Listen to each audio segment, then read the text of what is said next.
Hi hello నమస్తే. నేను మీ కట్టా Karthik.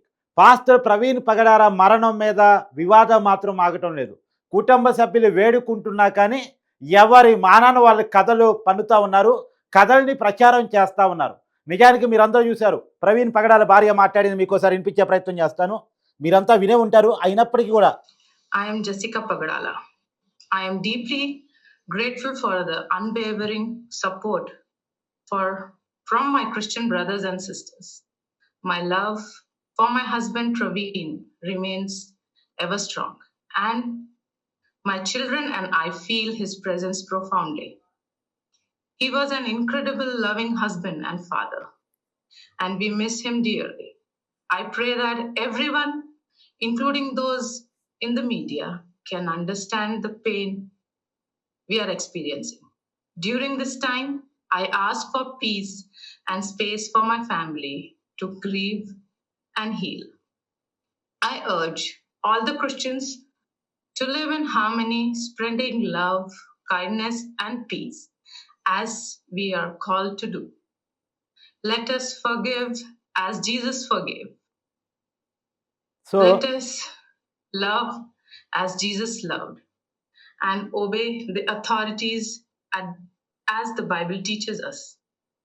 I encourage everyone to focus on their ministry, not an external distraction, but on building lives and serving those who are in need, whether it's feeding the hungry, caring for the orphans, or supporting the poor.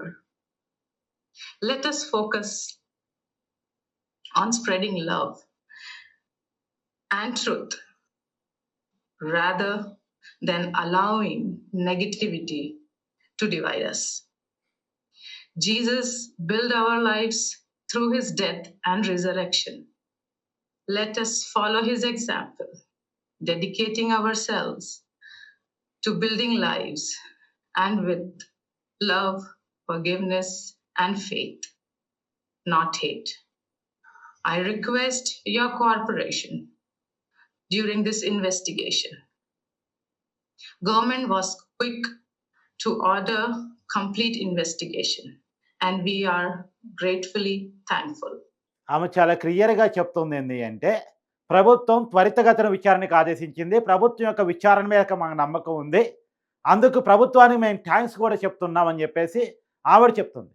కానీ దీంట్లో ఒక రాజకీయ కుట్రతోటి కావాలని ఈ విషయాన్ని పబ్లికైజ్ చేశారు. Socialise చేశారు. దానివల్ల ప్రవీణ్ పగడాల వల్ల అతని మీద ఇష్టం వచ్చిన చర్చలు, వీడియోలు సోషల్ మీడియాలో దర్శనం ఇచ్చినాయి.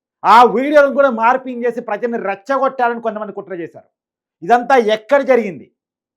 నిజానికి డే 1 నుంచి కూడా కుటుంబ సభ్యులు ఎలాంటి అనుమానాన్ని లేవనెత్తలేదు. ప్రభుత్వంతో టచ్లో ఉన్నారు. వాళ్ళు పోలీసులతో ఇంటర్నల్‌గా వాళ్ళకున్న అనుమానాలను షేర్ చేసుకున్నారు. పోలీసులు వాళ్ళకి అనుమానాన్ని నివృత్తి చేస్తూ ఉన్నారు. కానీ ఈ విషయాన్ని పబ్లిక్ చేయటం ఫలితంగా లేనిపోని విషయాలన్నీ చర్చకొచ్చాయి. ఈ విషయాలు చర్చకు రావాలని, దాన్ని ప్రమాదంగా జనం నమ్ముతున్నారు. దాన్ని హత్యగా జనాన్ని నమ్మించాలని వైసీపీ తరపు కొంతమంది వ్యక్తులు, నేను అడుగుతున్నాను, హర్షకుమార్ గారు, మీ అబ్బాయికి ఎమ్మెల్సీ ఎన్నికల్లో వైసీపీ సపోర్ట్ చేసినందుకు కృతజ్ఞతా భావంతో లేనిపోని అనుమానాన్ని ప్రజల్లో లేవనెత్తే ప్రయత్నం చేపించారు హర్షకుమార్ గారు. అవునా కదా హర్షకుమార్ గారు? మీ అనుమానాలకి ఆధారాలు ఉన్నాయా? కేఏ పాల్ గారు ఎప్పుడేం మాట్లాడతారో మీకు క్లారిటీ ఉందా? అమెరికా అధ్యక్షుడు ట్రంప్ నేనే ప్రెసిడెంట్ చేశా అంటారు మీరు. ప్రపంచ దేశాల మధ్య శాంతి సహించాలు కుదిర్చేది నేనే అంటారు మీరు. అన్నీ నేనే చేశాననుకునే కేఏ పాల్ గారు మిస్టరీని మరి ఆయన ఎంక్వైరీ చేసి చెప్తారా?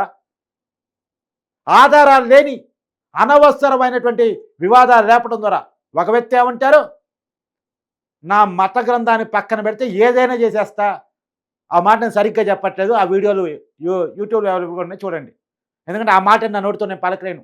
ఒక రాజకీయ పరిశీలకుడిగా, ఒక సీనియర్ జర్నలిస్ట్గా నేను కొన్ని చెప్పలేను. కొన్ని బాధ్యతలు ఉన్నాయి, మాకు సమాజం పట్ల బాధ్యతలు ఉన్నాయి. ఈవెన్తో ఆ కుటుంబం కూడా చాలా బాధ్యతగా చెప్తా ఉంది. ఏదైనా ఉంటే జీసస్ చూసుకుంటారు, ప్రభుత్వం చూసుకుంటుంది. ఎవరి మానను వాళ్ళు ఇన్వెస్టిగేట్ చేయకండి. మీ ఇష్టం వచ్చిన అనుమానాన్ని ప్రజల్లో స్ప్రెడ్ చేయకండి.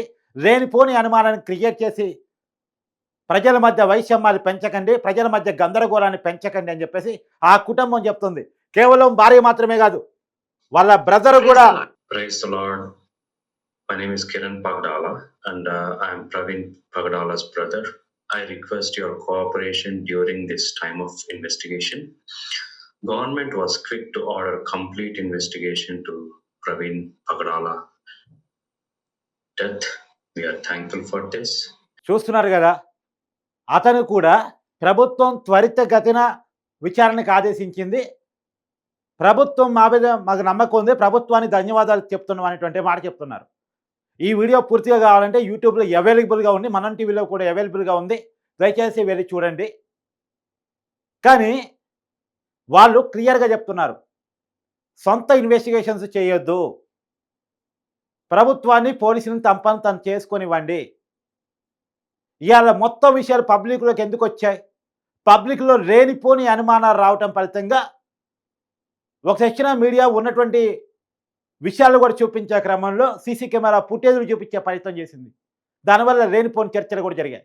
ఈ మొత్తం క్రమంలో మనుషుల మధ్య వైషమ్యాలు లేపాలని నేను చెప్తున్నాను. నాకున్నటువంటి అనుమానం, వైసీపీ ఆఫీసులో చర్చ జరిగింది. ప్రవీణ్ పగడాల మరణం మీద బంధుకు పిలుపునివ్వాలి, ఈ కూటమి ప్రభుత్వం శాంతి భద్రతల విషయంలో ఫెయిల్ అయిందని ఒకదాన్ని ప్రజలకు తీసుకెళ్ళాలి, శవ రాజకీయం చేయాలి, శవ రాజకీయం చేయాలని వైసీపీ కుట్రపూరితంగా అనుకొని డైరెక్ట్గా పార్టీ వాళ్ళం కాకుండా మతానికి సంబంధం ఉన్న కొంతమంది పెద్ద మనుషుల ద్వారా చేపించాలని చెప్పేసి కొంతమంది రాజకీయ నిరుద్యోగులని, మత నిరుద్యోగులను ఎంచుకొని ఇవాళ ఏంటంటే, ఒకప్పుడు హర్ష కుమార్ ఎంపీ అయితే కావచ్చు, ఇవాళ ఏంటి ఎన్నికల్లో నిలబడితే, మన హర్ష కుమార్ కొడుకు ఎమ్మెల్సీగా నిలబడితే ఏంటి పరిస్థితి? గెలిచాడా? కేఏపాల్ ఎన్నికల్లో నిలబడ్డాడు, గెలిచాడా? నిలబడుతూనే ఉన్నాడు, గెలిచాడా?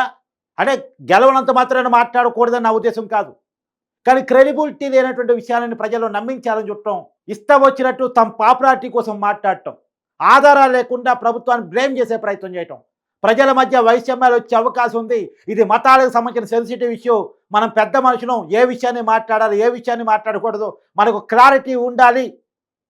ఇవాళ కేఏపల్లి మాట్లాడటం వల్ల కాదు ఇష్యూ పెద్దయింది, హర్ష కుమార్ మాట్లాడటం వల్ల కాదు ఇష్యూ పెద్దయింది, కొంతమంది వైసీపీ ప్రేరేపిత వ్యక్తులు మతం ముసుగేసుకొని మాట్లాడటం వల్ల కాదు ఇష్యూ పెద్దయింది.